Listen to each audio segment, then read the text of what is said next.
themselves. I don't think anybody's listening to me, but I'll just keep talking.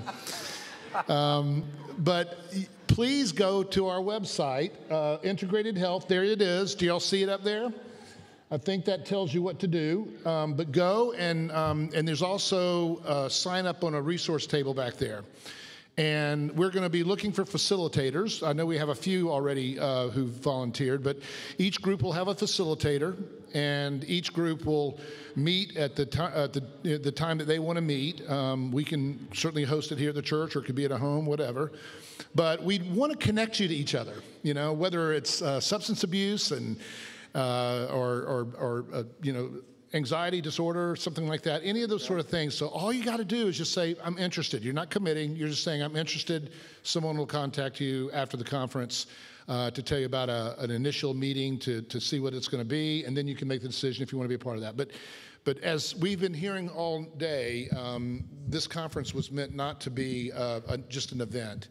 It really is meant to start a bit of a movement of people bringing our city together in a way that we can encourage and help each other in these areas. And so there'll be resources that'll be brought into those support groups and everything. With that, I'm going to turn it over to Jim Kupik, who's also a Dr. MD, but we'll be introducing in a different way today a conversation with Dr. Dunlap. All right, thanks, Preston. Good afternoon, everyone. Jim Kupik here. I'm a member of the organizing committee. I think it was about a year ago when we engaged Dr. John Dunlap, who's a geriatrician here in New Haven, Connecticut, to speak at today's conference. And as time went on, the dates didn't work out. So the organizing committee decided, rather than just ditch the topic of dementia, which we felt was so critical for discussion here, that I would interview Dr. Dunlap. And so what you're going to see today is a recording of me interviewing Dr. John Dunlap. He finished his bachelor's in physics at Wheaton, went to Johns Hopkins for his medical degree, as well as his first 2 years of his internal medicine residency. He finished his residency at Rush Presbyterian in Chicago. Interestingly, at that point in time, back in the 70s, as you'll hear during our interview discussion, there was no field of geriatric medicine. It was just starting to emerge, and Dr. Dunlap was actually one of the first members of the Geriatric Medicine Society. His book, he's written a number of books, but the book that I think will serve as a focal point for the interview today is this book here, which I bought on Amazon for a few bucks, called, $6, $7, Finding Grace in the Face of Dementia. And my impression in reading through the book and then interviewing John is that he draws on years of professional experience working with patients with Alzheimer's disease and other types of dementia, and he wants to transform the way that we think about dementia. He roots his vision of care in the inherent dignity that stems from the fact all people are made in the image of God. He explains, I think in the book, biblical principles, describes the experience of dementia, answers common questions. It's his view, and you'll hear this, I think, quite clearly during the interview, is that only a biblical foundation fuels the Christian response that both honors the patient and glorifies God. So the video recording is 30 minutes. I think we just worked out to be exactly 30 minutes. So there'll be give and take. We'll go through what I call some of the plumbing to begin with, some of the specific topics about dementia itself, and then we'll move more into the Christian faith response to dementia and caregiving. So with that, Gary, you want to go ahead and get us started, and then I'll come back in 30 minutes and we'll take questions and commentary. Good afternoon. Thanks for joining us today. I'm here today with Dr. John Dunlap, a physician who practices geriatric medicine here in New Haven, Connecticut. Dr. Dunlap has authored several books, including the one that I have in front of me entitled Finding Grace in the Face of Dementia. John, welcome to Christ Presbyterian Church, and thank you very much for your willingness to be interviewed here in advance of the upcoming Integrated Health Conference. Hey, I'm honored to be part of this. I mean, I love to get the word out that we're going to be talking about here. All right, terrific. Well, we've got a lot to cover today, but let me first start by asking you a little bit about your training and your motivation to enter this subspecialty of internal medicine. I understand that you did train at Johns Hopkins in Baltimore, and then you finished your residency training in internal medicine at Rush Presbyterian in Chicago, and you were certified in 1976. I myself trained in internal medicine a few years after that, and at that point in time, there was no specialty of geriatric medicine. So how did you get drawn into that? Did it require any additional training? What was your interest and motivation? Well, you know, most people who are in internal medicine, by default, do geriatrics, because so much of internal medicine is working with seniors. And I started into practice in '76, and in the mid, I think it was '83, '84, the geriatrics organized as a specialty, offered board exams to become board certified, and they said those of you who are doing mostly geriatrics can take the exam without doing a full year fellowship. You just take some courses and sharpen up your geriatric skills. And so I was able to take the exam and become board certified in geriatrics. Oh, interesting. What was it about geriatrics that interested you to sort of specialize?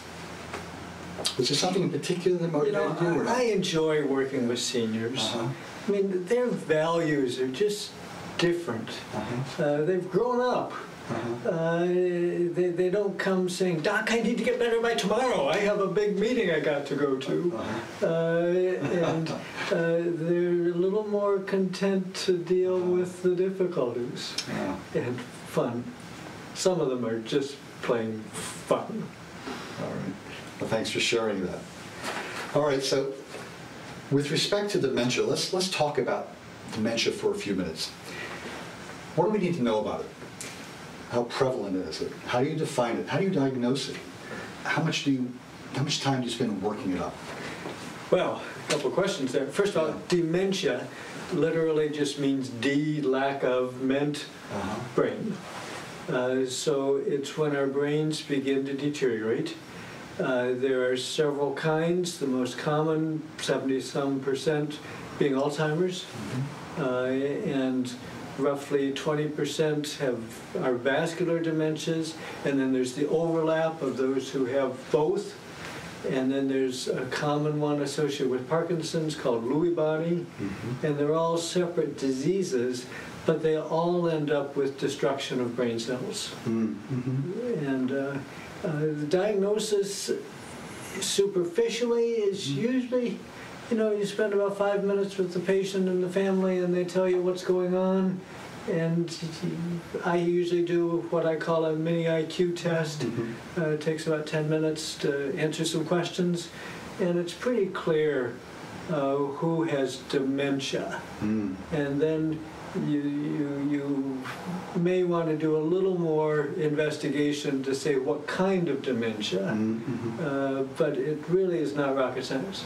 Now, in younger people, early in the course, diagnosis can be done, but that gets tough. We do special MRI scans and blood work and spinal taps and things like that, but frankly, usually it's not necessary.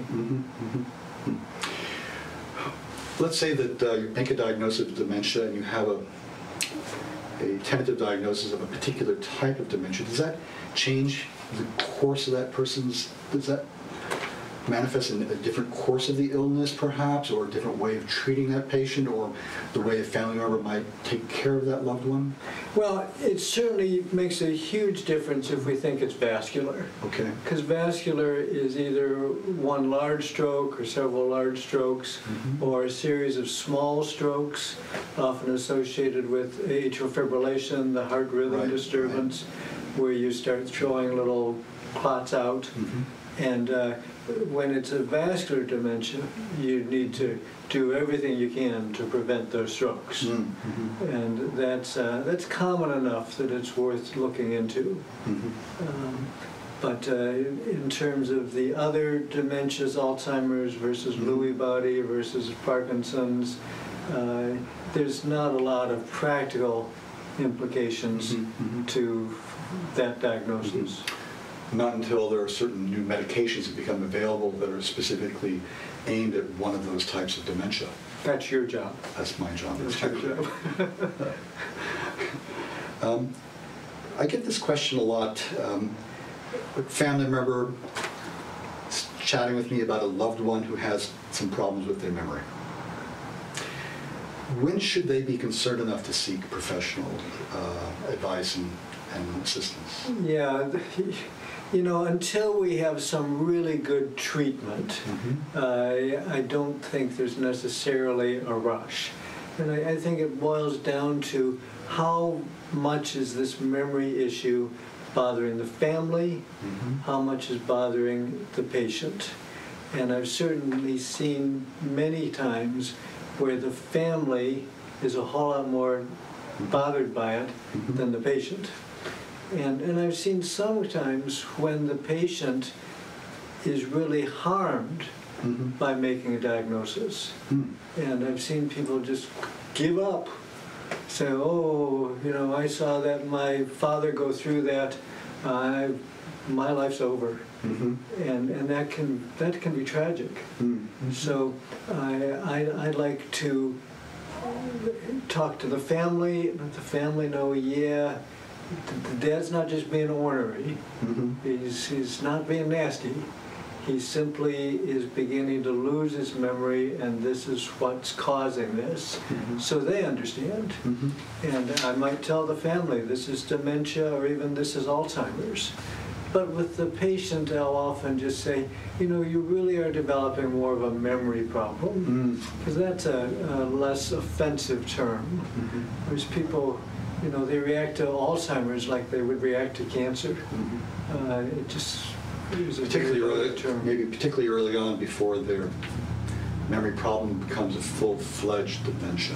That's right. Okay. Yeah. Certainly a lot of people are fearful because they're fearful of the term Alzheimer's disease. They're fearful to go to the doctor to have any sort of formal assessment of their memory problem, even though they may recognize that. That's right. They don't want a name attached to it. Yeah. And that's what causes problems sometimes with families getting their loved one in to see a professional for help and assistance. Yeah, it can be tough. Yeah. Are you aware, John, of any evidence, either clear-cut evidence or emerging evidence, to suggest that we can do something when we're younger to avoid the onset of dementia? Well, vascular dementia, as we talked, by all means. Keep your cholesterol down, keep your blood pressure down, avoid the extreme stress, anything that might lead to strokes.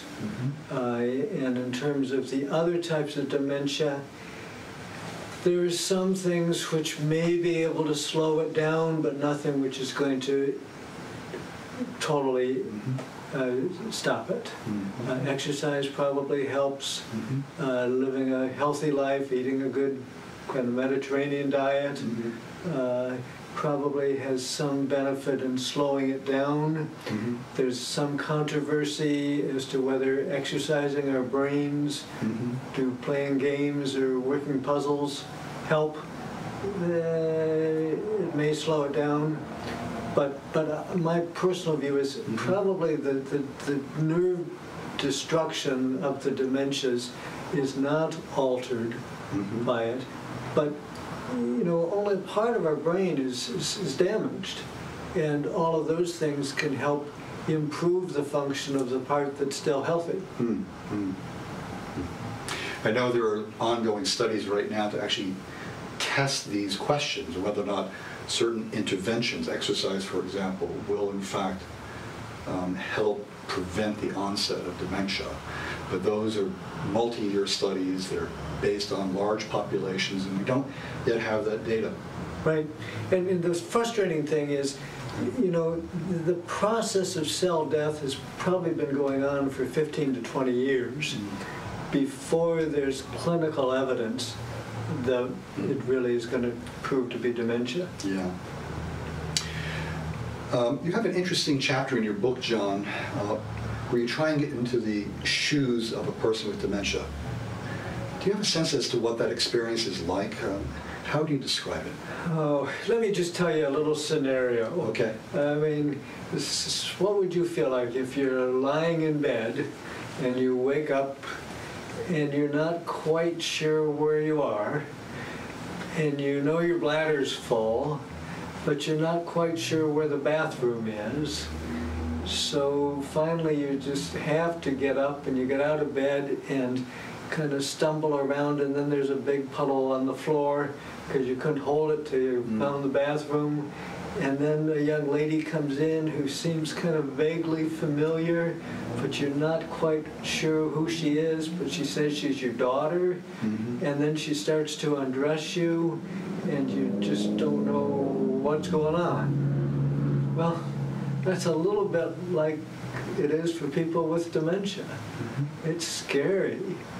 It's humbling. It's just totally overwhelming, and it's hard. And until we can have dealt with that a lot and seen what it really must be like, we're not really going to have compassion for these folks. It's a very good point. What about the loved ones that take care of patients with dementia?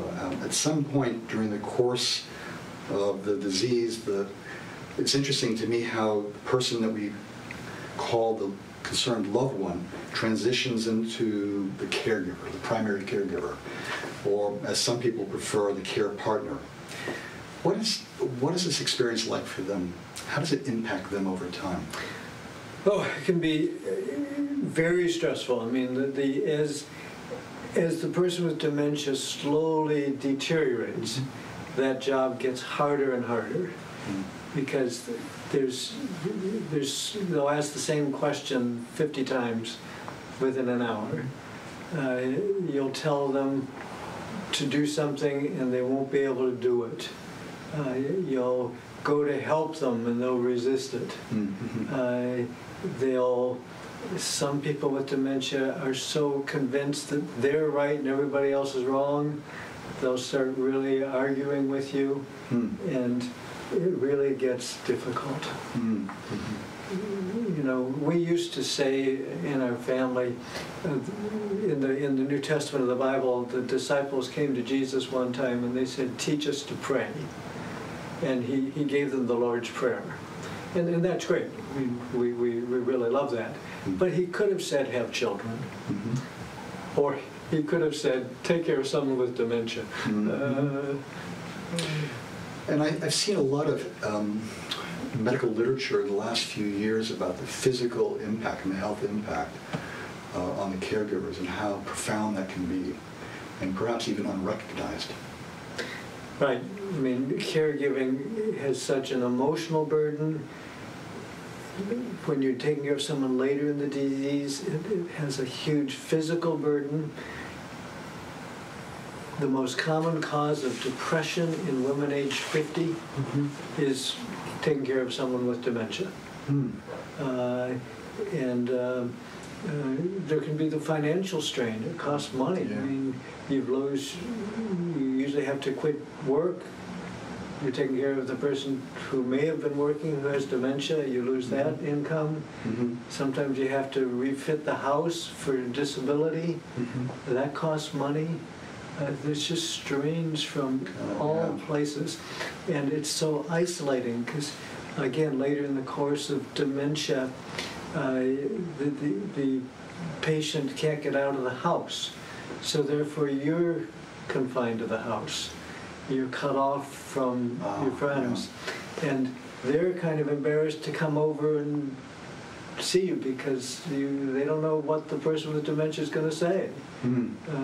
People with dementia lose their inhibitions. And really tough. It's hard. Very hard. Yeah. So for the caregiver, when their loved one is diagnosed, are there community resources that are available? What help exists? Well, there's a fair amount, and unfortunately, a lot of times people don't know what's available. Okay. But I mean, when I diagnose dementia, the first thing I do is encourage people to investigate what help is available. Because when they need that help, they're not going to have time to find out what's available. So contact the local Alzheimer's Association. Find out what's available that the government provides. Visiting nurses, caregivers in the house. Look into care programs, daycare programs. Look into residential facilities. There's some excellent residential dementia facilities which can provide help. Okay. But you need to investigate those early. Okay. All right. That's a good answer. Thank you. So for most of the conversation so far, we've been discussing dementia and caregiving from what I'll call a traditional medical perspective, focusing on the physical and emotional needs of the patient and their loved ones. Let's integrate a spiritual filter now into this discussion, particularly one that emanates from a Christian theologic or faith-based perspective. Is it common, John, to get questions from patients or family members about the spiritual aspect of this tragic disease? You know, people who have faith begin to wrestle with this. I practiced all my career, at least the first 40 years, in the Chicago area, and I was in a faith-based practice, and probably 70% of my patients were people of faith, and they would come to me with these questions frequently. The last 5 years, I've been here with Yale and New Haven, and a very small percentage of my patients are people of faith, and therefore they're not asking these questions. And the types of questions, but if questions are asked, what's the type of questions that they pose? Yeah, how can this happen? Is God really good? Is God loving? Is He powerful? What would God's reason being allowing this tragedy? Is it meaningless, or is there some meaning to it? How can God be honored through dementia? It seems so far out of anything that we would think about. And the answers to those questions you certainly attempt to address in this book of yours, and I have to assume that part of the motivation for writing this book was in fact to help patients deal with many of these questions. Indeed. Yeah, because I've seen people say, well, I can't believe in a God who would allow this. God is not good. God does not care. And I think that's just wrong. So then how can we use this faith-based lens that I mentioned to better understand dementia in a more integrated fashion? The title of the conference is Integrated Health. And so how can we do that? Well, I think for the person with dementia, early in the course, I've seen God do some amazing things. My closest friend over the years, the guy I would go cross-country skiing with and we'd go on bike weekends and things like that, always resisted God. He said, I really don't need God in my life. And we would have great conversations. We would actually study the Bible together, but he was not buying it. Interesting. He knew that was my interest. And then he started to develop dementia. And in his dementia, he finally realized that he could not handle this. Anything else in life he'd been able to handle by himself, but this was out of his control. So he was able to say, you know, God, I need your help. And I think he had a real experience with God in his dementia. Now, later in the course, I don't know, but I have seen people, caregivers of people, have a profoundly transformative spiritual experience. as they, in rendering care to their loved one, realize how much they need God's help. And they are humbled and they develop a real dependency on God and learn to rely on Him and receive His help. In your book, you talk about honoring God through this tragedy of dementia. Is that what you're getting at? You just gave that example there, or were you getting at other Well, I things think also? there's a number of ways that we can honor God. One of them, I think, is to start to value what God values. I mean, we're so dumb. I mean, we tend to value people's accomplishments and we value their intellects. God's really not too impressed with my accomplishments.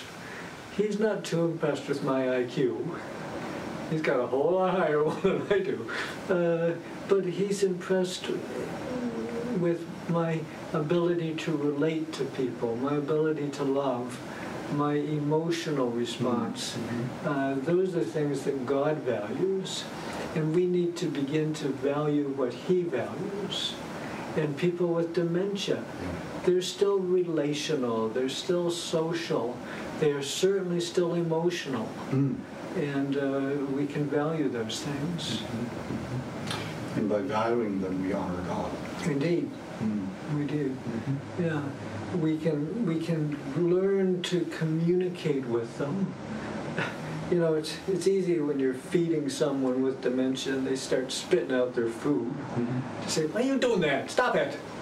And we need to stop and say, what are they saying? Maybe they're saying, I don't really like this. I was looking for mac and cheese.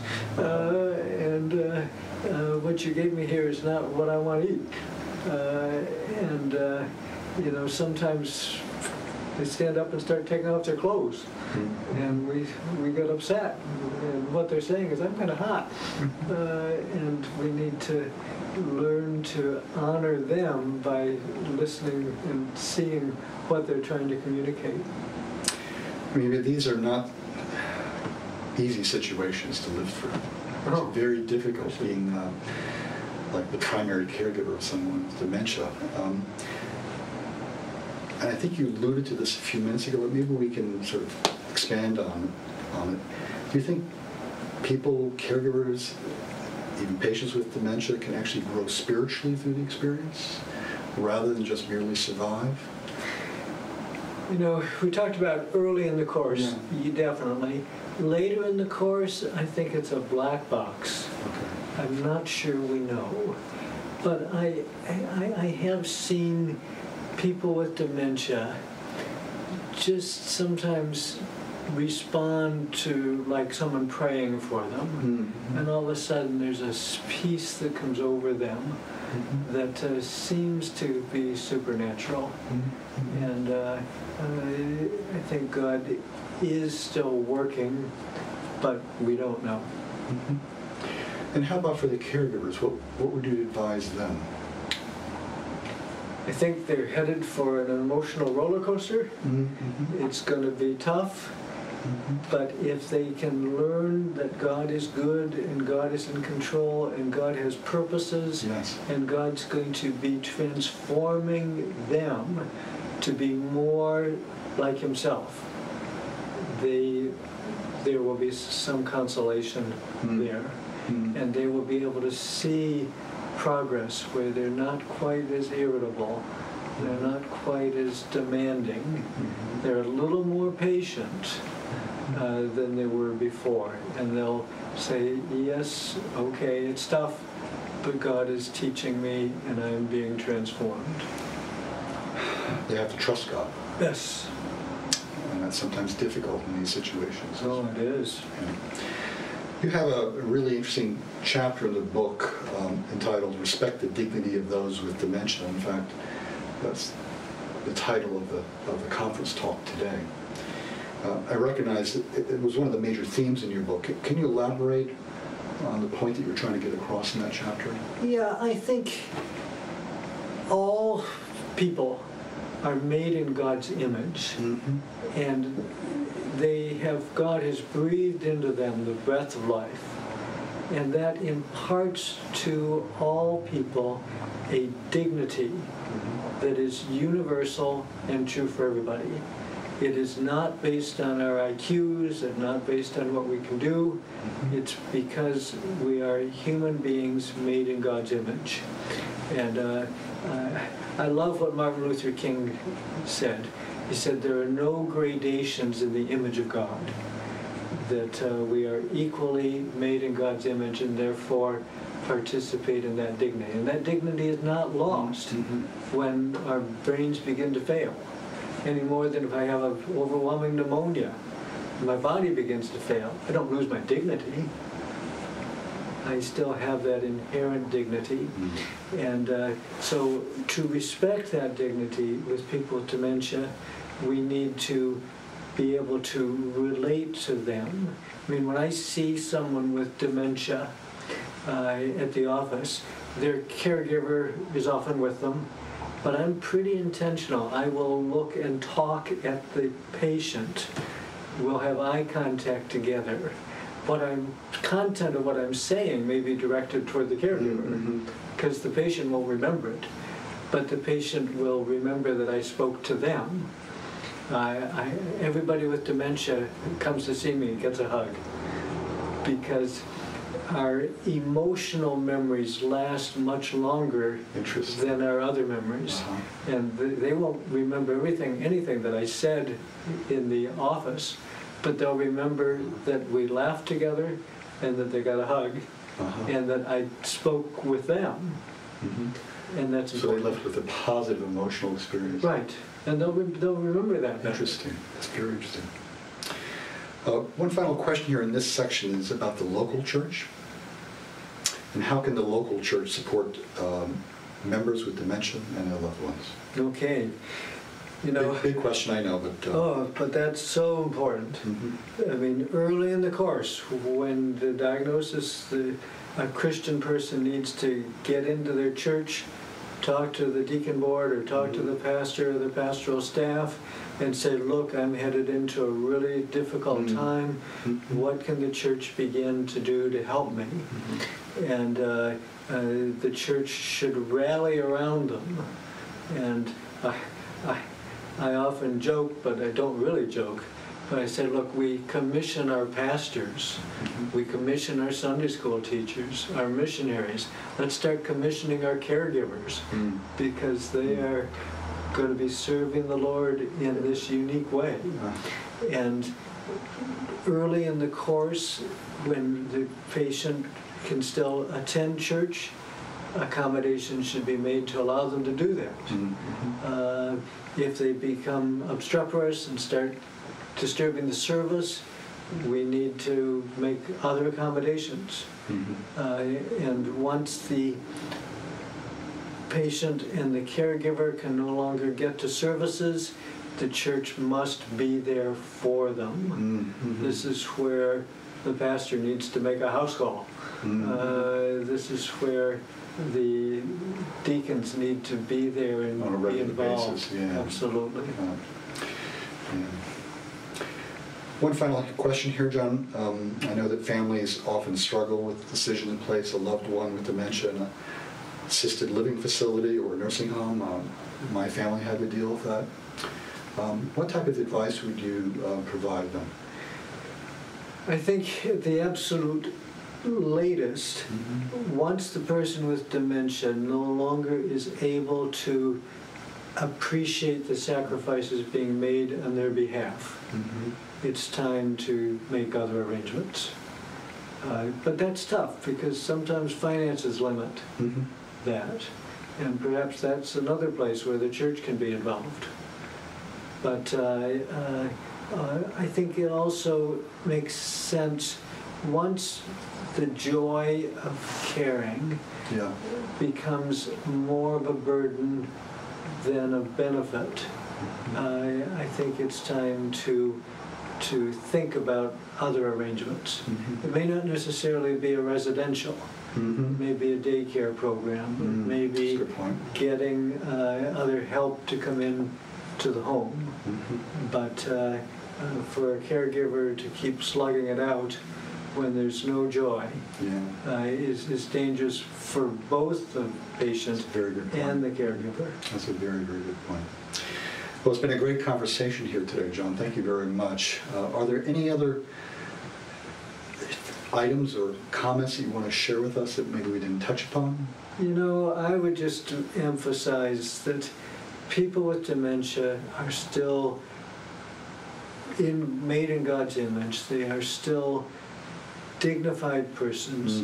They are still worthy of our respect and our love and our care. And caregiving is so difficult that those who are around them need to be very sensitive to the burdens that they're carrying and be ready to lend a hand in any way they can. John, thank you again very much. This has been a fantastic time with you. Appreciate your sharing insights based upon both your professional experience and your Christian faith.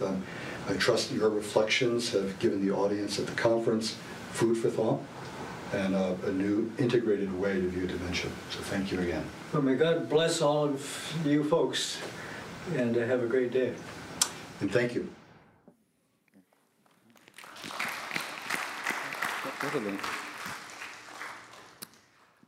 So I know that Dr. Dunlap is actually not here. He can't answer questions, but I'm not sure if anybody has, having heard some of the comments they made, maybe some reflections that they might want to share with the other members of the audience, or maybe there are some questions that can be asked. Yeah. Peggy.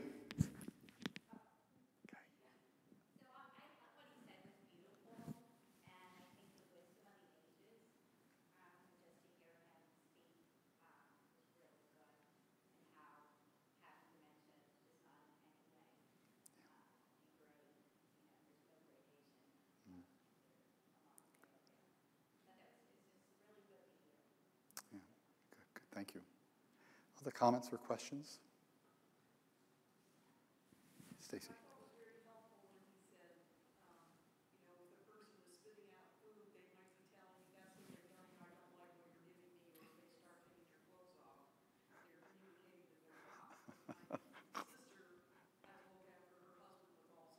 Yes.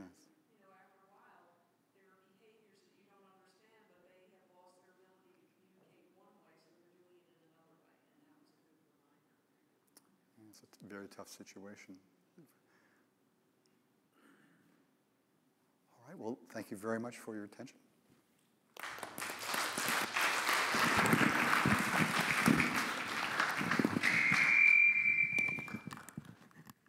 Thanks, Jim. That was an excellent interview, by the way. That's not easy to interview and keep it going like that. Jim did a really great job.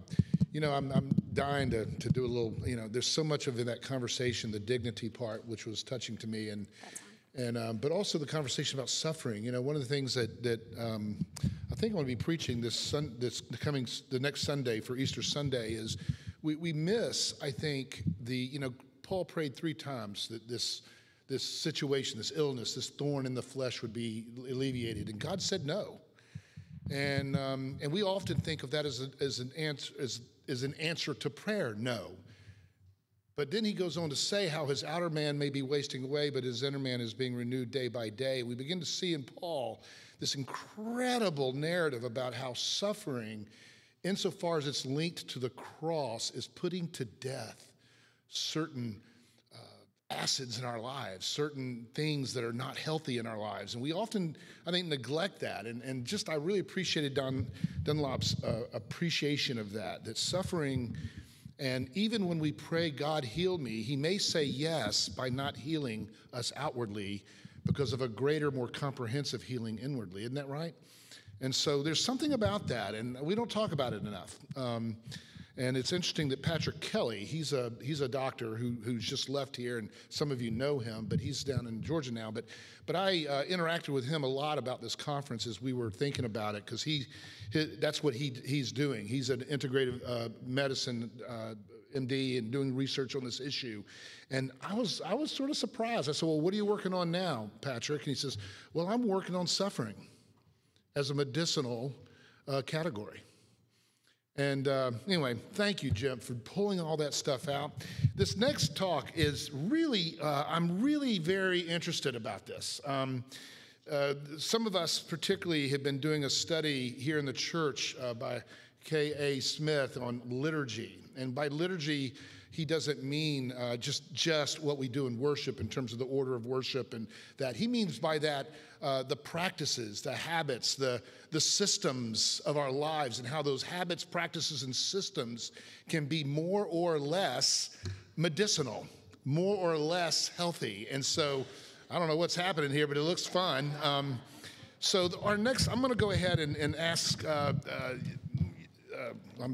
got dementia here, right?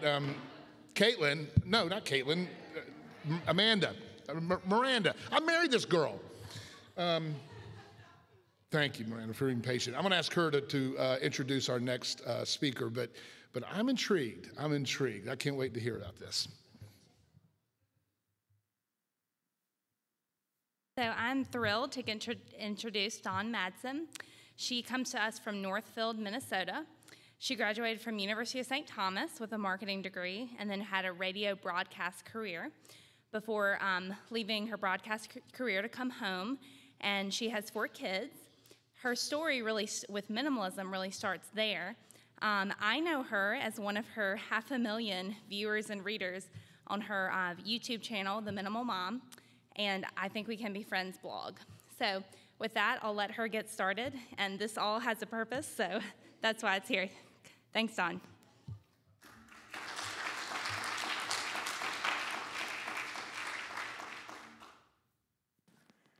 You can tell you don't have kids yet because it's not quite messy enough. It's supposed to represent my house pre-minimalism, so. Well, what a day. Well, it is so good to see you, and hasn't this conference just been so awesome so far? And so I'm Dawn from The Minimal Mom, and we're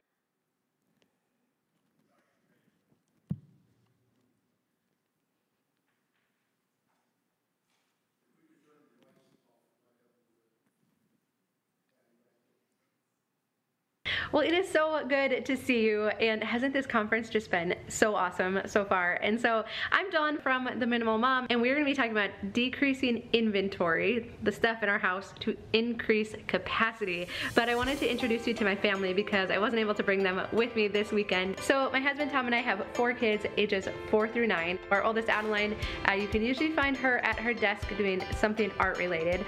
Maggie is 7, and she is our performer. She always has a song or a dance to share with us. And then Corbin is 6. He loves creating anything, so it's just known in our house that if an Amazon box comes in, it's his. And then Gage is 4, and he is our comedian and just makes us all smile. You never know what he is going to say or do next. And we live on a farm just outside of the Twin Cities. But on our YouTube channel, we love sharing tips and tricks of how you can simplify your house really quickly. And my husband Tom, we've been married for 10 years, and he is the one that brings the humor to our videos. Is it recording? And welcome to our bathroom. We don't usually have so many guests here. Or clothes in here. Why am I dressed in here? Well, hi, I'm Dawn from The Minimal Mom. And I'm Tom. This is the only way we both fit in the bathroom. Yeah. After you watch it, yeah.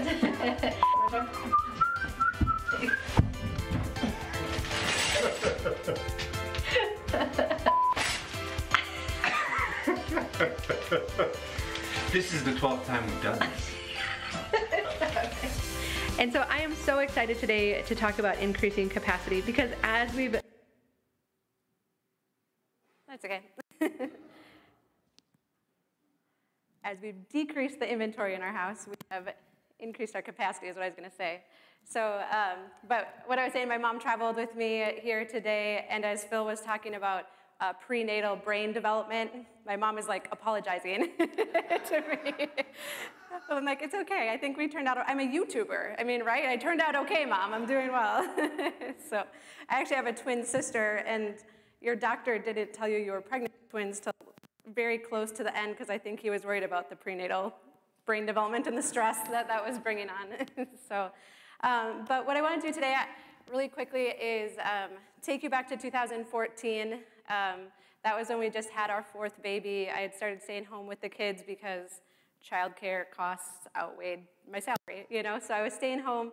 I had started my blog called I Think We Could Be Friends, and Preston, you would like this. I had recruited all of the really smart people in my life that were family therapists and time management experts, and they were writing about those topics from a Christian perspective. And so, so that was my blog, I Think We Could Be Friends. It's still running. And so it was really life-giving. It was a lot of fun.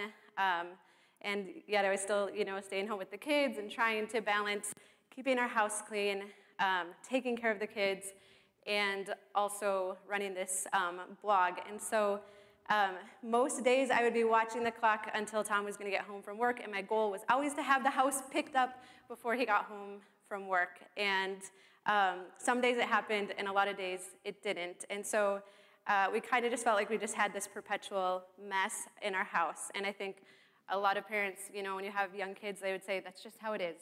You know, you have kids, right? So you get one of these signs, right, that says, good moms have sticky floors and messy kitchens and big piles of laundry.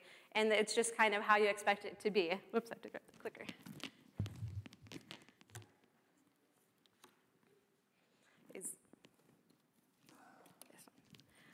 All right. Or the more modern day version that says hot mess. You can totally see that. Or if you're really spiritual, you get this one that says Jesus loves this hot mess. And the problem was that none of that ever actually sat well with me, because I did see housework as holy work. And I did think that it was a privilege to get to stay home with my kids. But I did also really value the work that I was doing on my blog, and I felt like we were really starting to make an impact. So I just felt like I was in this constant tension where things weren't necessarily peaceful at our house. I didn't love that Tom was coming home at the end of the day. You know, some days I felt bad. Other days I felt resentful, right? Because I'm like, well, you get to go to work each day, so what are we talking about, you know, if you're coming home to a messy house? But I never really liked that tension. And so there's a saying that says, when the student is ready, then the teacher will appear. And so one day I was researching podcasts for my blog. I was trying to decide if we should start a podcast to go along with the blog. And so I was listening to a podcast. It was called The Art is Simple, and the gal was interviewing Joshua Becker that day. And I would later come to know that he's a very well-known minimalist. And so someone called him like the father of modern-day minimalism.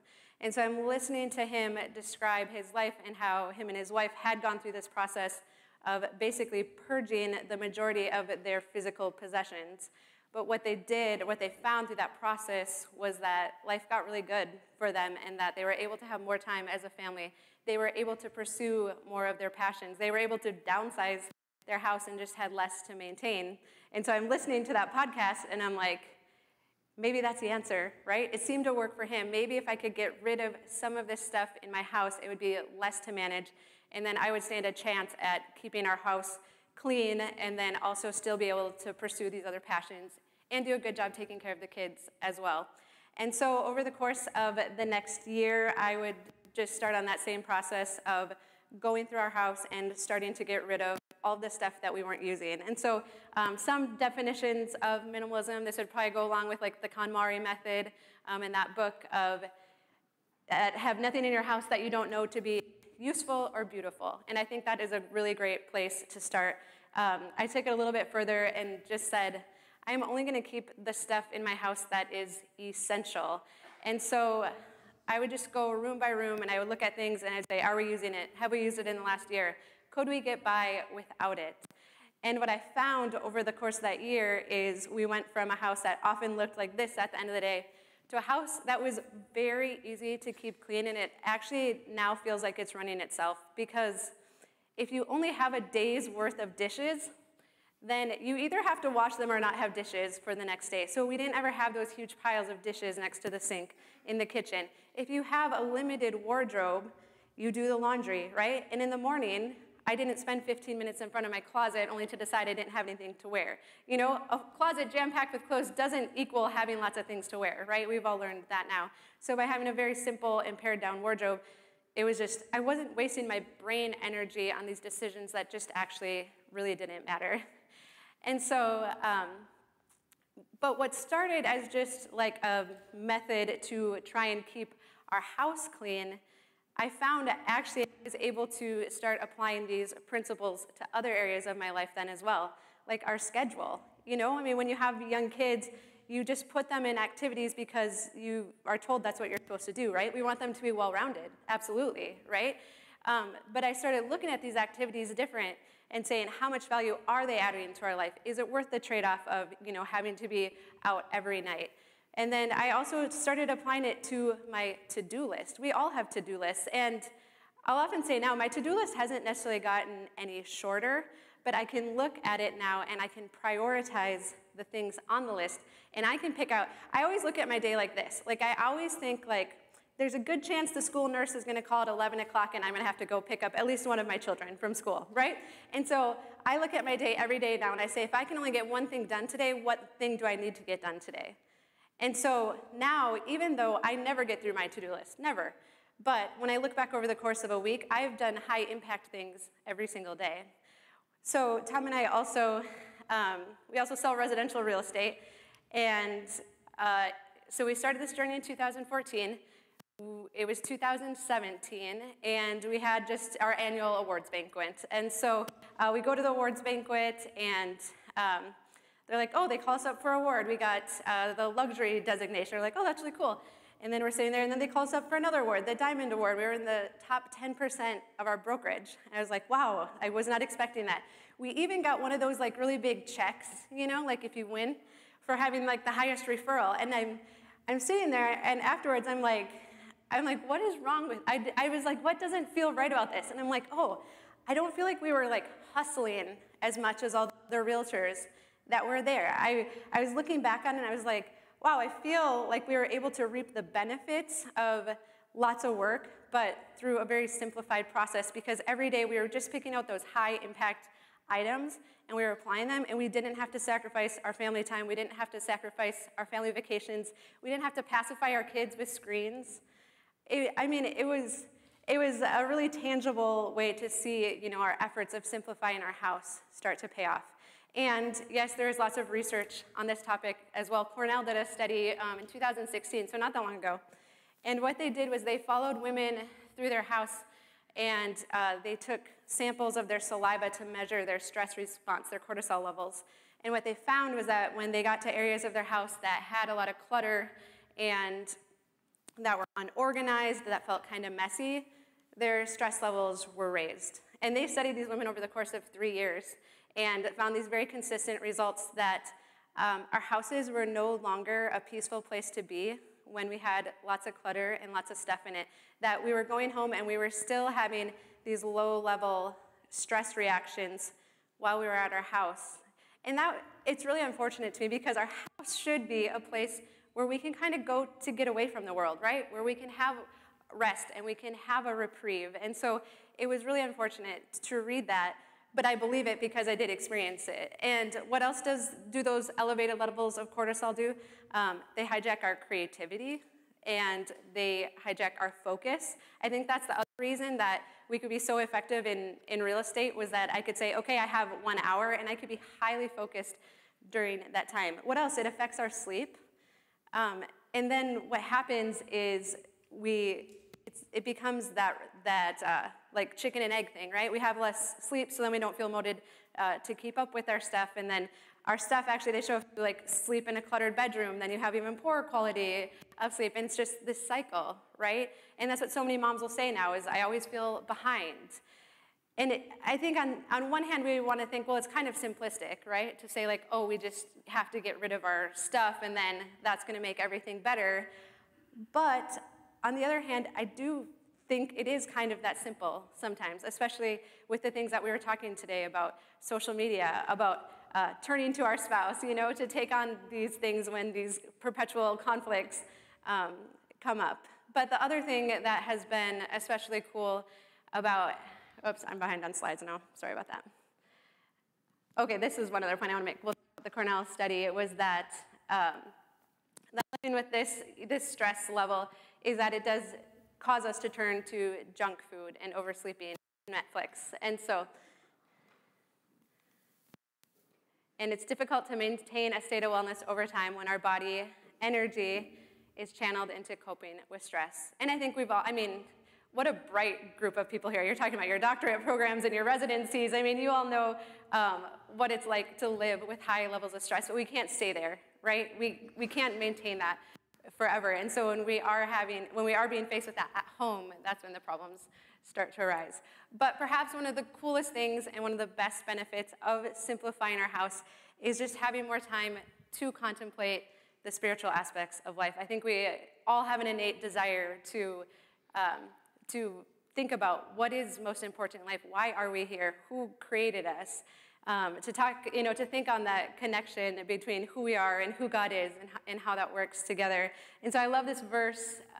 It's in 1 Timothy. But godliness with contentment is great gain, for we brought nothing into this world, and we can take none of this stuff back out of it. But if we have food and if we have clothing, we can be content with that. And I think in the past, when I would come across that verse, I often thought of it of, having to give things up sacrificially, to having to say, okay, Lord, I will lay down these things that are important to me. I will give them up to store up treasures in heaven, and someday I'll reap that reward of laying all this stuff down. But now what I realize, now that I've gotten over to this side of simplifying our house, is that I look at it now and I say, oh, Lord, you know our tendencies to hoard or to take more than we need, right? I mean, we all do it at times if you find a good deal or something's on sale or we think we might be able to use that. We just tend to take more than what we need. But the Lord knows that when we rid ourselves of these physical possessions, when we do get back to just living with the food that we need, the clothing that we need, the sustenance, when we get back to those basics, that there is so much joy in that, and there's so much freedom in that. And so, I think especially as we've been going throughout the day today, you all have big calls on your life. You're doing really important work. I mean, with the psychology and the marriage relationships and talking about our kids and technology, you're doing such important work, and we need that space to be able to contemplate these things of how our faith plays into that. We need the space to be re-energized so that when we're meeting with our patients and we're coming across people in our workday, that we have the mental capacity to be able to listen to them and to hear them and to meet their needs and for them to be able to experience God through us, right? And I feel like since we have simplified our house, I mean, we sell real estate, right? Some people are like, that's, sometimes I think that's the opposite of a godly, right? But the interactions that we have, because it's actually a very stressful process, right? When you're selling your house, I often joke that there should be marriage counseling that goes along with that process because it is stressful and you are faced with all of the things that you have collected in your house. And so it's so cool to be able to be in a position to be able to walk people through that. And when we find out that they, share a similar faith background, to even say, can I pray with you, through that, and to be able to be sensitive to the leading of the Holy Spirit to know when they need prayer and what else they might need. Maybe they just need supper made for them that night. And so I think that has been one of the coolest and the most unexpected benefits of simplifying our house is just to feel like we are getting not the capacity of to do well professionally, the awards are fun and all that, but more the capacity to feel like we are present with our kids, we are present with the people around them, and that we are able to meet those spiritual needs that they have as well. And so that has been one of the biggest benefits of simplifying our house. And so, like I said, you're doing important work, so I hope that your home can be a peaceful place that you can come home to and where you feel like you can recharge at the end of the day. So I do want to leave you with just a few practical tips today if this feels at all appealing to you. And that's kind of what we do on our YouTube channel. And so I think the first thing is to understand how we acquired all of this stuff in the first place. Stuff is so easy to come by right now, right? I mean, Amazon, I don't know how it is here. It takes 2 days for Amazon Prime to get to our house. Is it still 2 days here? Do you have the drones dropping it in or the 1 day? But I mean, we can order anything on Amazon and have it to our house in 2 days, right? and we can price shop, and it's, we can get a good deal. Thrift stores, hand-me-downs. I mean, all of this stuff comes to us so easily these days. My mom didn't necessarily have to deal with this, and so we weren't raised knowing how to deal with this influx of stuff. And so, so my encouragement to you is to not feel guilty, to not feel shame about it, because guilt doesn't actually inspire lasting change. Nobody feels guilty and then, like talking about exercise or even sleeping, right? Feeling guilty about it, it might get you like to one workout, but that's it. But if you feel hopeful that after you start working out for a while, you're gonna have more energy and you are gonna sleep better, and maybe some of these mood things will level themselves out, that can inspire us to change. And so I think approaching simplifying our house is the same way. Think about, I literally feel like somebody put 2 hours back in my day after we simplified. What could you do if you had that extra time in your day, if you had that extra focus, when you were working on your work projects? The other thing, too, is that, yes, this influx of stuff can be bad, but let's look at the good side of it. You can declutter your house so confidently because all of this stuff can be replaced so easily. There's hardly a thing in your house, unless it's like an heirloom, that you could get rid of that you couldn't probably have again the next day. You couldn't ask a friend if they had an extra and you couldn't borrow it, or you could just go on Amazon and buy it again. And so we've literally gotten rid of at least 1,000 items out of our house. There are 2 things that I can think of that I kind of wish I wouldn't have got rid of. Both could be replaced for under $25. And so we can actually declutter our house and purge things very confidently, knowing that all of it could be replaced, again, really easily. The second thing is, going back to that, is to find a source of inspiration. A lot of times we feel motivated right away, and then we get into the process and we realize how much stuff we have. And so it's good to find a source of motivation, whether it's a book, whether it's a YouTube channel or a blogger that you enjoy. There's lots of information out there about simple living now, and even minimalism. I don't always like to use the word minimalism because a lot of people say, like, I know I need to get rid of some stuff, but I don't want to be a minimalist. And so I'm like, that's fine. You can call it simple living. Call it whatever you want. But find a source of motivation and inspiration so that if you ever have those days where like you feel overwhelmed by it, that it keeps you plugging away at it. But you also might want to invite somebody into the process with you, somebody that can ask you questions like, well, when was the last time you used that? Could you replace it for, under $20? Or is that item fulfilling its purpose? If you have 20 coffee mugs in the top shelf of your kitchen cabinet, are those coffee mugs, fulfilling their purpose? If they're not, then it might be time to part with it. So inviting somebody else into the process that can be more objective is usually really helpful as well. And then the third thing is to just get started. This is a very academic bunch, and so I know you're information gatherers, right? Like you want to have all of the information before you get started, right? And so we can kind of get caught in that trap of just reading more articles about it, watching more videos about it. But the best thing that you can do is just get started, and it does get easier. I would say, the first couple months when we were simplifying our house, it was a little bit difficult just because it was time consuming, but then you kind of get to this point where the momentum shifts, and then it gets really easy, and you just want to get rid of more and more stuff. Like you kind of want to get to that point of just having like food and clothing just to try it out and see what it's like, because it gets really good and you start to realize that this stuff isn't actually adding any value to our life, that it is the people that are most important, that especially, I think we probably all have someone that falls into one of these categories today, whether it's a child we have that we want to have more interaction with and less screen time, all the way up to maybe a family member that is struggling with addiction or dementia, or a spouse that we're saying, yeah, it'd be cool if we started turning our attention, back towards each other a little bit.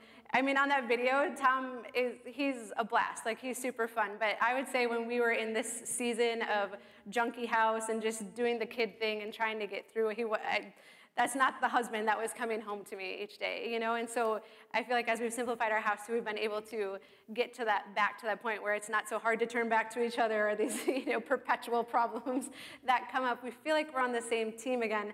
We feel like we're dreaming together again. I mean, he's like, hey, let's plant our whole farm into trees and have a tree farm, or let's grow microgreens, or let's turn it into a retirement center and we have like a farm setting for, and I'm like, oh, like ideas. I'm like, or we could adopt like 10 more kids and have more kids. And he's like, that's more in my dream. But I think they could all work together, so we'll see what comes up. But it's just been fun to feel like we're dreaming together and that we're headed in the same direction together again. And so, again, I know sometimes it seems like, but it's just stuff, right? It's just stuff. But what I realized is this stuff was, it was causing me to doubt myself. It was causing me to feel like, I might be good in certain areas, but I wasn't always being a good parent. I wasn't organized, or I wasn't a good time manager. And so it's sad to me that stuff could reinforce those things about me when I know that's not true. And so I feel like I've really gained a lot of confidence back by getting rid of all that stuff in my house. And so my encouragement to you is that if you do kind of go through this journey of decreasing the inventory in your house, that you would start to feel like your capacity is rising, that you feel like somebody is putting hours back in your day. But more importantly, it's giving you the time and the brain space. It's lowering those cortisol levels so you really can focus on the people that are most important to you. So I think I talked a little fast and got done a little bit early. It's the YouTube thing. But I would like to leave time for questions, and so I'd love to answer any questions that you have. Thank you.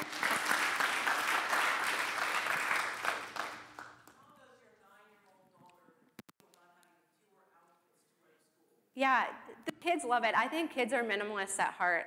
It was so funny when we first, I first decluttered their toy room. It was like our family room. I did it when they weren't home. I thought they were going to come in and be like, where's all my stuff, They came in and like our performer daughter, she was like, oh, there's so much room to do gymnastics now. And the other kids were like, oh, it feels so nice in here. Like, they loved it and they didn't miss it. And so I think kids are minimalists at heart. Sometimes parents will say to me, oh, my kids really like their stuff, right? But sometimes I would challenge them and say, well, they don't know any different.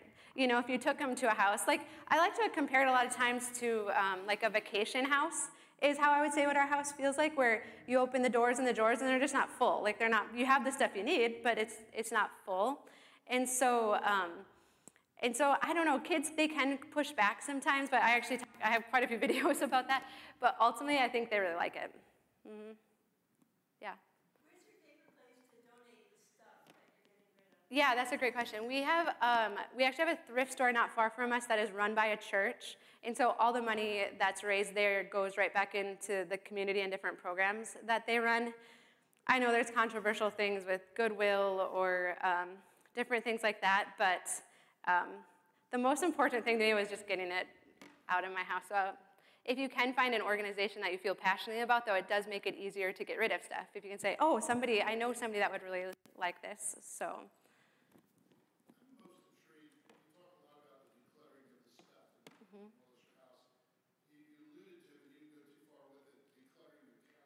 Yeah.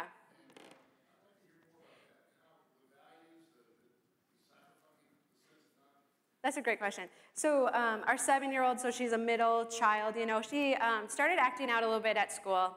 The teachers are like, oh, typical middle child syndrome, she needs something that she can identify with, and so their recommendation was to do like a dance class or a gymnastics class.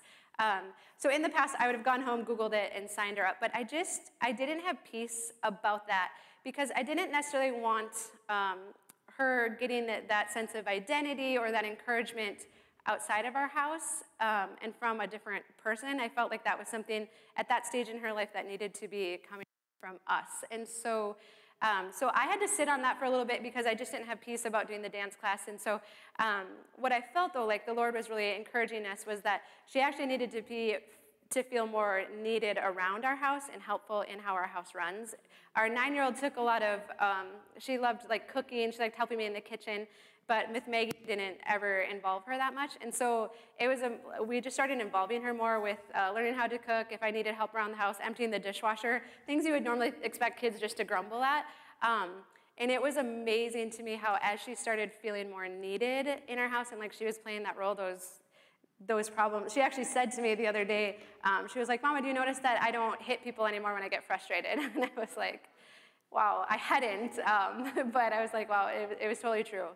And so, yeah, so I think I've realized that we can add a ton of value, that as a parent, I have that confidence again that like I am adding a lot of value to my children's life, that there are valuable activities outside of our house, but I don't always have to be turning to those because there's no shortage of opportunities out there to spend our time, right? And if we're not planning our time, someone else is going to plan it for us. And I do feel like now that our house is such an enjoyable place to be that I love being there with our family, and so we are more selective of the invitations that we take outside of it. But it's just, everything's become so much easier, right? Like, it doesn't feel like hard decisions now. Even like, you know, I feel like we're kind of living with a to-do list of, okay, we're gonna exercise more, we're gonna get to bed on time, we're not gonna have our phones in the bedroom, we're not gonna have our kids. But I feel like so much of that has worked itself out over here, that we come home at the end of the day and I'm like, you know, my body just feels better if I go for a walk after dinner. You know, we're kind of just drawn now to eating more of just the simpler whole foods. We just naturally want to spend time with our kids because we like our kids now that we have more time with them. And so I do feel like this has kind of taken it from always having those things over our head of what we should do, and it's made it all just kind of flow into our life really easily.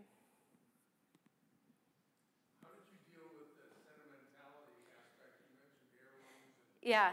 grandmother and granddad and this is your silver and all of that. Yeah. I think our generation has an easier time with it than yours. I know, like for my mom. I'm serious. No, it's true.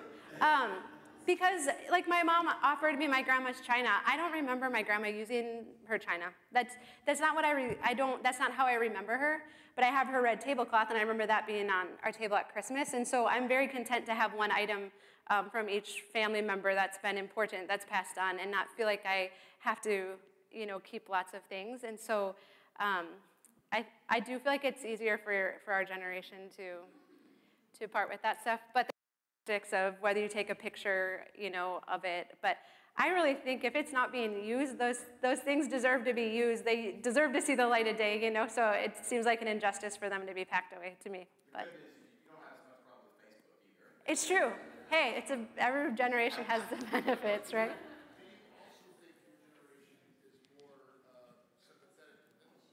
Oh, yeah. Mm-hmm. Mm-hmm. Yeah.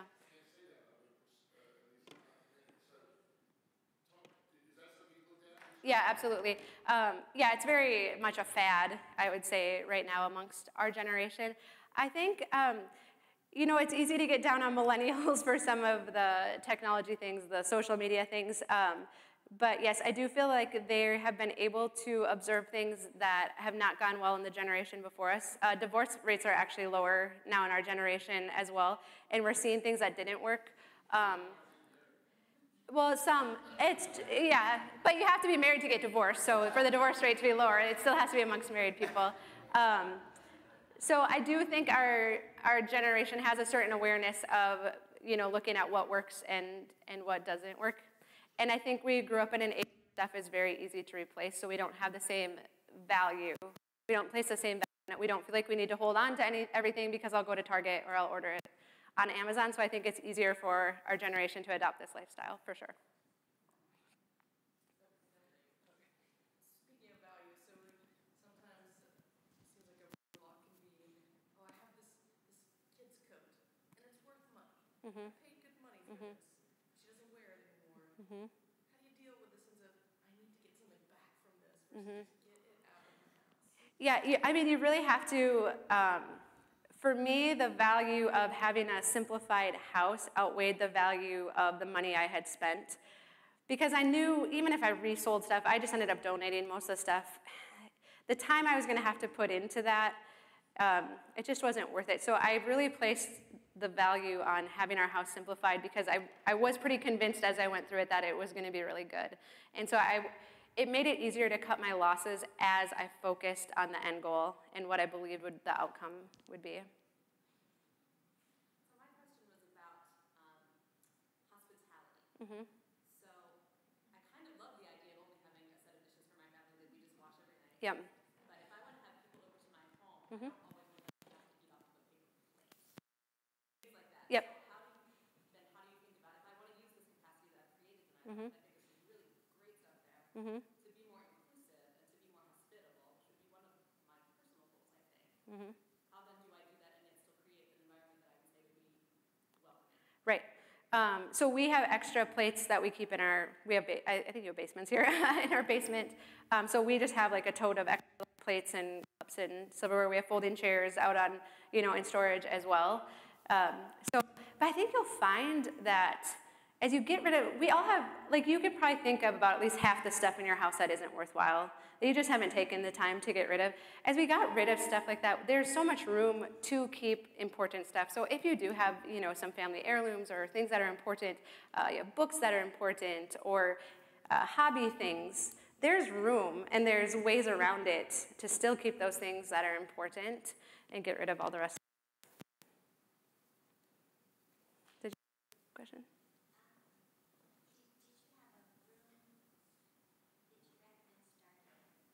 Yeah, I actually starting with your wardrobe could be a really great place to start.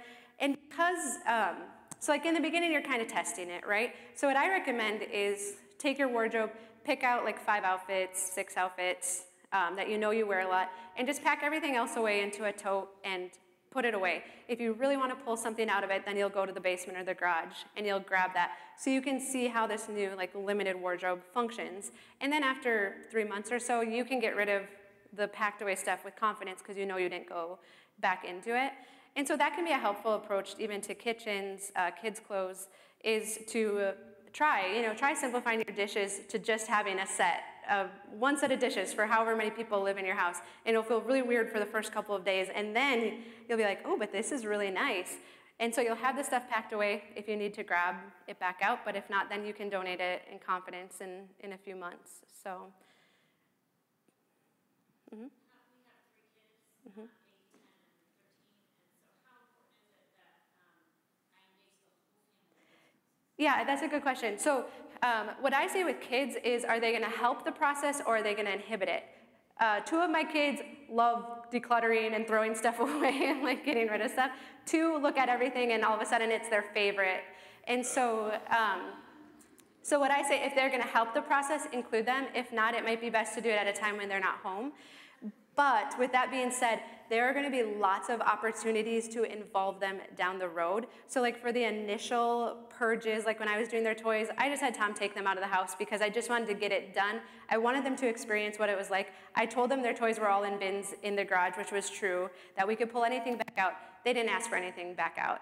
And so if they're going to help, involve them. If not, don't worry about it because there'll be lots of other opportunities down the road. After every birthday, after every Christmas, after every season when they grow out of clothes, there'll be lots of opportunities to have them, exercise that muscle as well.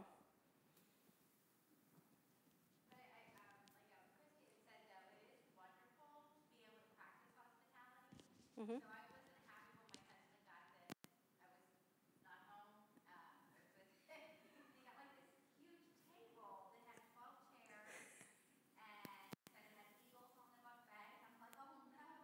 But I tell you, we do use our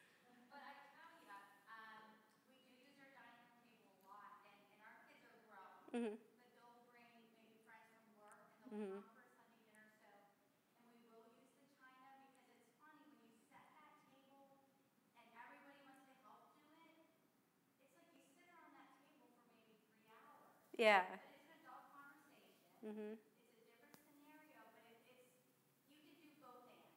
Mm-hmm. I think too, it's a lot easier now. But actually, we did just have the little kids there. We had like 4 generations together. So, so there is something wonderful about being around the dining room table. Absolutely. You can do it in a fun way. Mm-hmm. But it's okay to let the china go or to keep the china. Exactly. Yeah. Yes. Yep. Keep the stuff that's important to you. Mm-hmm. It's different when the kids get older. Mm-hmm. Yeah, I won't trust my kids with China right now. Tom, his whole thing was like, so I didn't tell him right away when I started this process. I'm like, I'm just going to kind of try it out. And so then eventually I started involving him in it. He wasn't against it, but he wasn't necessarily like excited about it. Just don't make us look weird. Like, he's like, I don't want someone to walk into our house and be like, oh, like, what happened to all their stuff? You know, are they moving? Did they get robbed? And so I'm like, okay, I can do that. And I would say when people come into our house, they don't think like, oh, a minimalist lives here. It's not white walls. It's not cinder block. But what they probably don't notice is that we really don't have any bookshelves like with knickknacks on them. We don't have a lot of like sofa tables or side tables, or like I've gotten rid of a lot of the stuff, like the furniture pieces and things that collect clutter, and so I don't think anyone notices the difference, except a lot of people say like, oh, your house is so clean for having 4 kids. Or so I remember the first Thanksgiving, my sister-in-law came over after I'd been like spent all this time decluttering. She's like, your house is so neat for having 4 kids. And I was just like, yes, like thank you. And so I don't think anyone thinks it looks weird, because you can still, like, I love now adding like architectural details to our house. We painted our kitchen cabinets, and adding those type of details. It doesn't have to just be filling our house with stuff to add personality.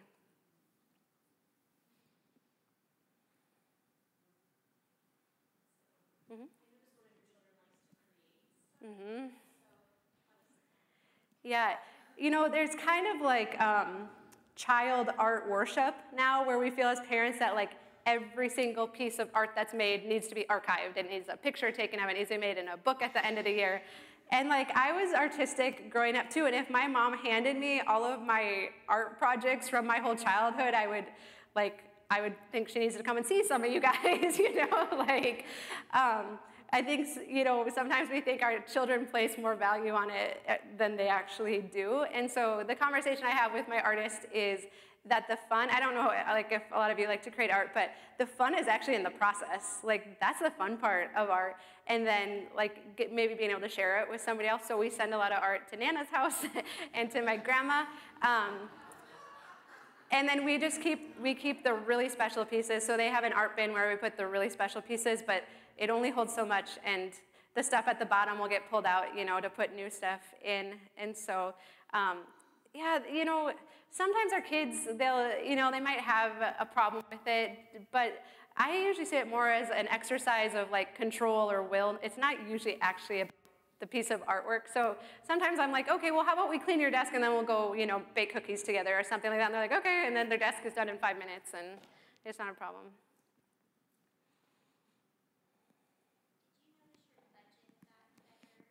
Yeah, I alluded to healthy eating. There's actually a study too of people, they put people in a messy room with candy bars and apples on the table, and people were twice as likely to grab the candy bar in the messy room as to the clean room. But budget, definitely, we don't buy stuff as much anymore. You know, so my background is in marketing. My ideal job was to work for a big ad company, like designing ad campaigns to sell you stuff. Which is ironic now, so now I'm trying to like use these skills for good and not evil. There is just so much marketing out there right now, and what they know is they know how to sell the benefits that to whatever need you have, whatever pain you're having right now. I can sell you this product and it's gonna fix everything. And so I think we've just developed an ability now to see through it and to realize that so many things, I mean, that's the thing, when you're going through your house, getting rid of all these things you bought and you spent money on, you realize like, oh, there's another thing that I thought was gonna fix something that didn't. I thought that was gonna add value. I thought, you know, when you go through that process, there's so much value in that process, because you do realize how much money you've spent on things, and you develop this awareness. So then when you're tempted to buy things again in the future, we actually for a while had a 30-day wait list. It was more for Tom than me, but he's our spender in our relationship, where we put it on a wait list. And it is incredible how you'd go back a couple days later and you're like, why did I want that? Once you get removed from the marketing, you're like, I have no idea why I even wanted that, and you never end up buying any of it. So definitely has helped our budget, for sure.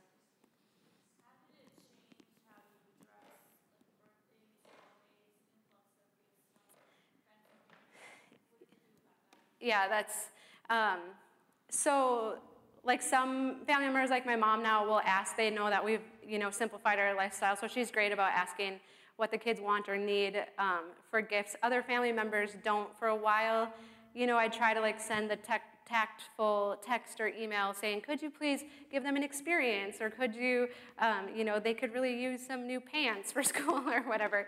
It was never received quite right, and it caused some strain with some of my family relationships. And there were some people that even the experience thing caused them stress, because experiences with kids can be expensive. I didn't know for sure what to do. So now I just let people give what they're going to give, and we deal with it on the backside. So the kids know that all their toys fit in their toy bins, and after our birthday or Christmas, about a week or two afterwards, we'll just go through the toy bins again. Sometimes we'll get rid of old toys, sometimes we get rid of the toys that just came in, but they just kind of know the process of it. But again, kids just know this stuff is replaced so easily that it's really just not a big deal. So we deal with it on the back end. I've tried to be proactive on the front end, and with some family members it works and others it doesn't.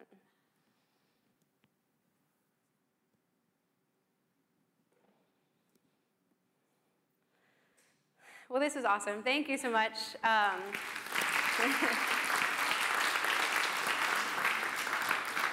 This is great. Thank you. This is so cool what your mission is here to do and to integrate all this. So it's very cool. This is great. Tell you, I think you're really onto something. How many people follow this blog, you said, in this podcast? 500,000. I mean, something's being touched here, and I think we really need to, I couldn't help but think, y'all hear me use the analogy of the balcony and the dance floor. There's two dancers, they're bouncing off of each other, and what happens? The tension rises, and they start trying to improve their dance, and they try to improve their partner's dance. And all I can hear you doing is saying, man, we need to get on the balcony and redo the choreography. The problem's the choreography, and I think we really need to hear this. So thank you, and wow, I'm really struck with how simple and yet profound what we're talking about right now is. I think it's much deeper than we think. I just want to say that. This word liturgy just comes back to my mind, and the way we worship, not just on Sunday, but during the week, and how that affects us. So thank you, Dawn. Really, it's wonderful. And Miranda, you kind of talk like her. You must be listening to every one of these things. Where did you go, man? Y'all kind of talk alike. Hey, there's something going on here. Is this the cult's language or something? There you go. There you go. So what a time, I really, it's been such an amazing, we've had a lot of ebb and flow go through this building today. I don't know if you've noticed it, but there have been folks coming in, going out, coming back in, going out. And so I just want to just thank those who really work so hard. Lisa Tweed, again, you guys, have y'all taken the time to notice the details? Look at this bag here. The little medical bag. Have y'all noticed that? It's incredible. The little crosses everywhere. How did you find the bowls with those things? Okay. Well, that's just incredible. So just all of that creates an atmosphere, a choreography, and it's beautiful. So thank you, Lisa, with your help. I know that you had many people helping you. Again, I want to thank, Annie. She's been doing a lot of coordination. Diane and those who served our table over there, our registration table. I don't know, Diane, if you're still here, but thank you, and whoever else was doing that. I noticed several people here and there. I know there have been a lot of people. Alan Tweed was over here setting stuff up. Thank you, Alan. And who else?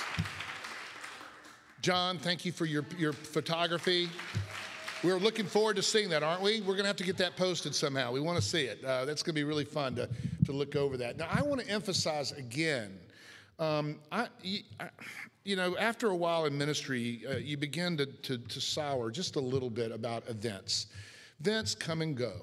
Revivals come and go. It was interesting that Billy Graham, when asked at the end of his life, what would be the one thing, I heard him do this because he did my graduation, and they were reflecting and said, what would you change about your life in ministry? And he said, well, about my life, I'd have a whole different priority of family and work. And that was the first thing he said, family and work, and the whole family-work balance. And he felt like he had really let his wife down and his children down, and he began to realize as he got older just how much more strategic but also personal that was. But the other thing that he did was talk about how he was too event focused, and realizing that after doing some statistics and thinking about all these revivals, you know, it's interesting how oftentimes the statistics show that while you get a great event and you get a lot of folks coming, you know, when you measure it a year later, did the church grow? Do you see any significant, statistically significant change in the city? And the statistics were quite mean in that regard.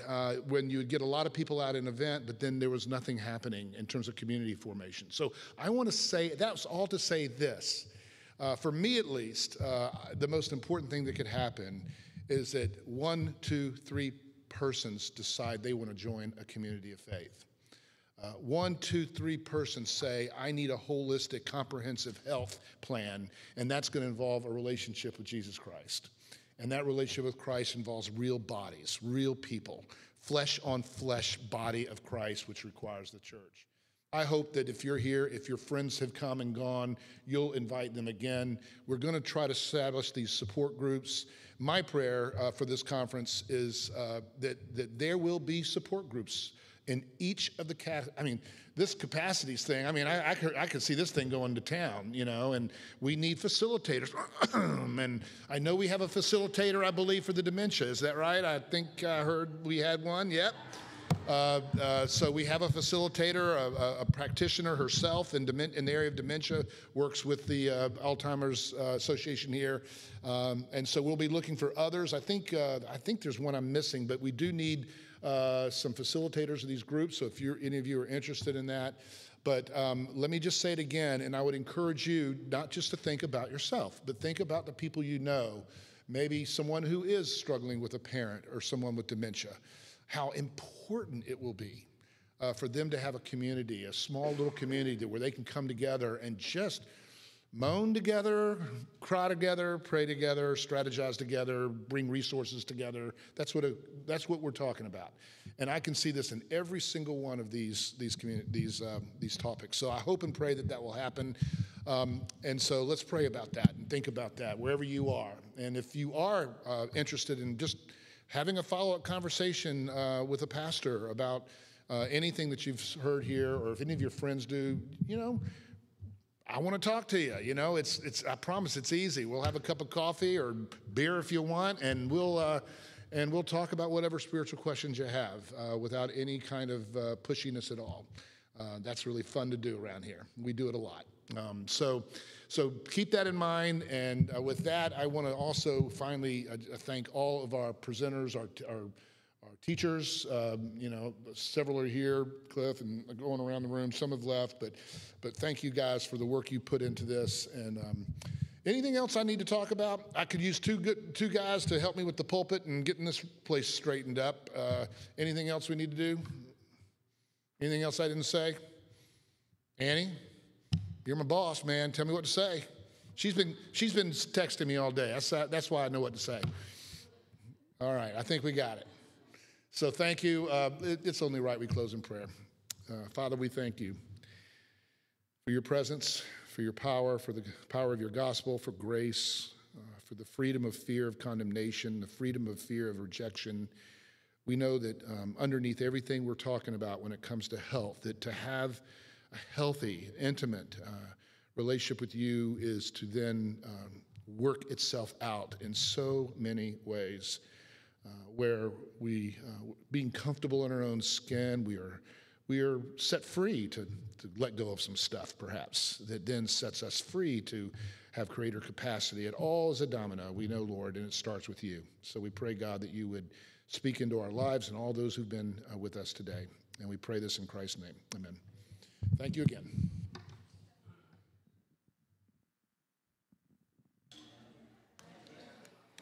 Wow, you got some good stuff going there. Thank you. I appreciate that. I mean, really, have you read K.A. Smith? You know this, he's a theologian, philosopher, but he would put there's a thing called, one book is called what's it say? Well, what's that thing that says we are what we eat? I think